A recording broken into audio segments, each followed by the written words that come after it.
Howdy, hot shots. It's the Dividend Daddy here, your favorite not a financial advisor with not financial advice.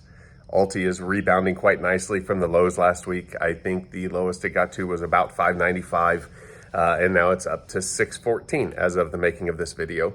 So when the market was down, Alti was down. Now that the market's back up some, Alti is back up some. Makes perfect sense if the underlyings are stocks, okay? Now they're employing different strategies within the fund in order to generate this massive distribution, which is currently around 80%, but it still holds stocks. And so when the market goes down, it's going to go down because it can't defy gravity, okay? So when the market is down as a whole on a red day, you're gonna see a dip in Alti. The nice thing is it's got this huge distribution that's going to cushion some of that blow.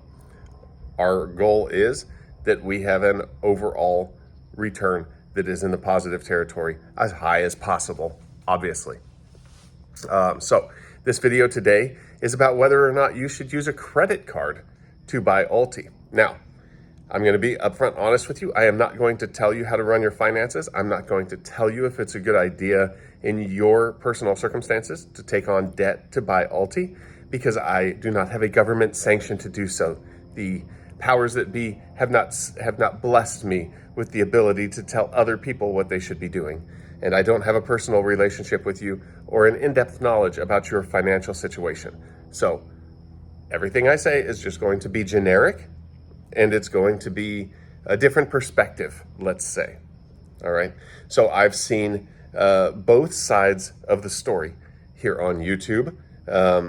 Some people are saying, I took out a home equity line of credit and I bought Alti. Some people are getting cash advances on credit cards and buying Alti. You could get a personal loan and buy Alti. And then you've got other people on the other side of the spectrum that go, this is a terrible idea. You should never take on debt to invest. And these people are crazy, and it's a terrible thing that they're telling people to take on debt to buy Alti.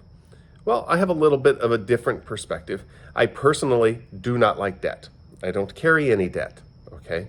Obviously, I have my month-to-month payments that I have to make for utilities.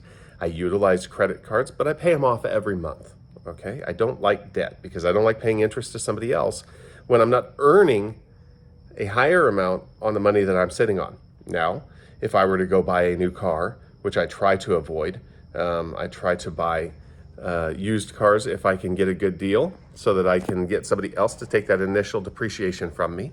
However, right now, people think that their used cars are made of gold. And so if I were to buy a car right now, I may very well buy a new car because I'm not going to inherit somebody else's problems for a very small discount. But, you know, if there's a financial benefit to do so, then I will take that risk, right? Everything that we do has to be metered based on the risk versus return. And that's true in investing and also in life in general. So when I go to buy a car, if I can only save $4,000 by buying a used car, well, I'm not going to, even if it's only got 5,000 miles on it, I'm not going to save $4,000 and buy a used car because it's a $30,000, $40,000 investment. It's not worth the risk to me that I am inheriting somebody else's problems for $4,000. Now, if I can save $10,000 and it's got 5,000 miles on it, well, now we're getting closer to what I feel like is a good risk to reward ratio. These same people that will tell you not to take on debt to invest will get a mortgage to buy a house, okay? That is an extremely high amount of risk. I'm not going to say that it hasn't traditionally paid off or that there aren't life factors that will make you decide that you want to buy a house. But the reality is if you put 3 or 5 or even 20% down on a house, then you are getting into an extremely leveraged position. A leveraged position which also incurs additional expenses compared to just renting.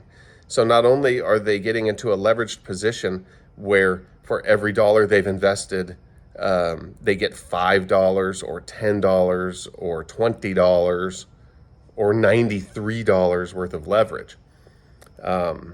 but they are also incurring additional expenses that they may not be able to afford in the future when their property taxes go up, or cost of maintenance goes up, or their utilities are too high. If they can't afford it all, now they could possibly lose that house, meaning they lose their entire investment. If they don't lose the house and the houses go down in value, they could be losing more than their entire investment. Okay? So you have to take what they say with a grain of salt.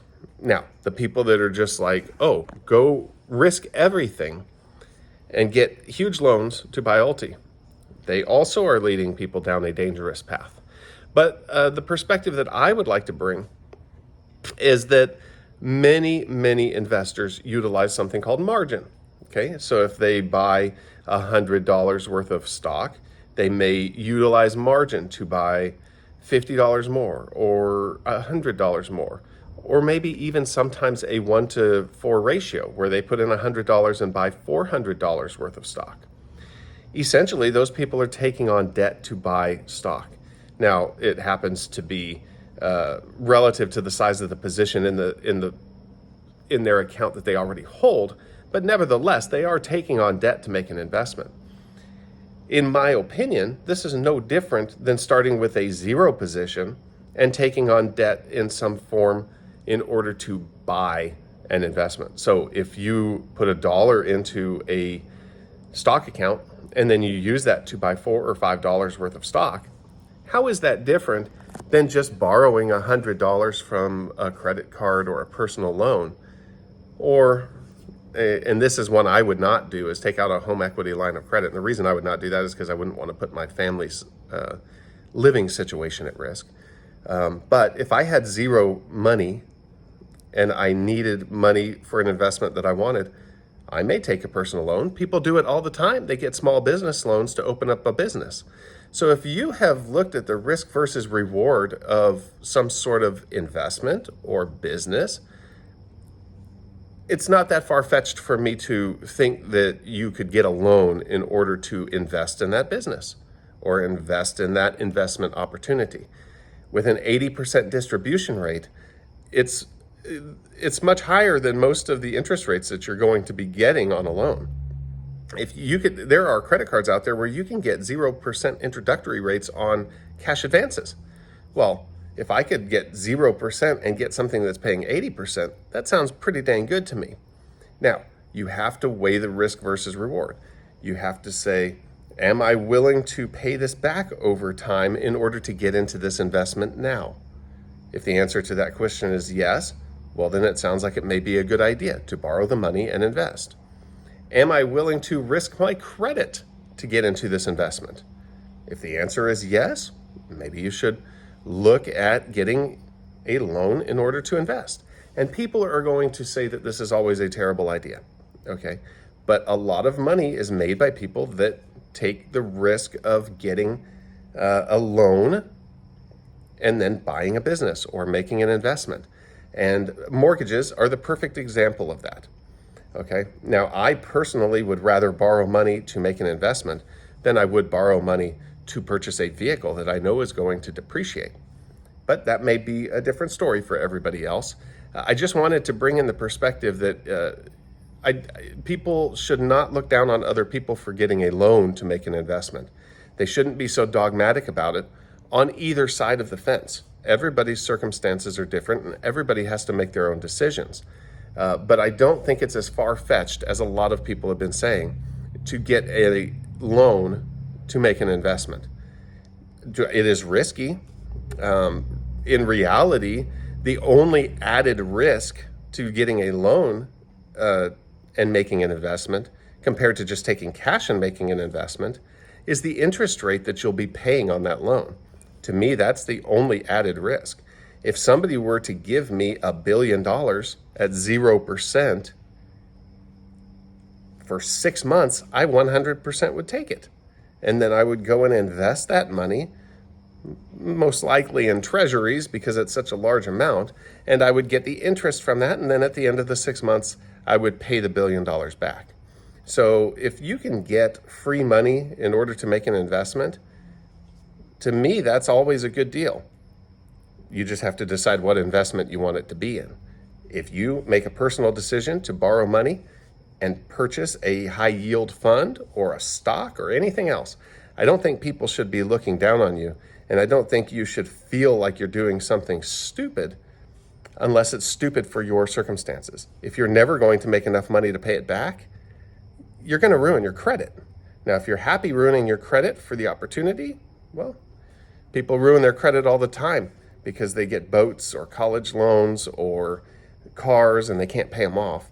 So I guess everybody has to make their own decisions as to what they're willing to risk, and no type of investment is without risk. So go forth and prosper.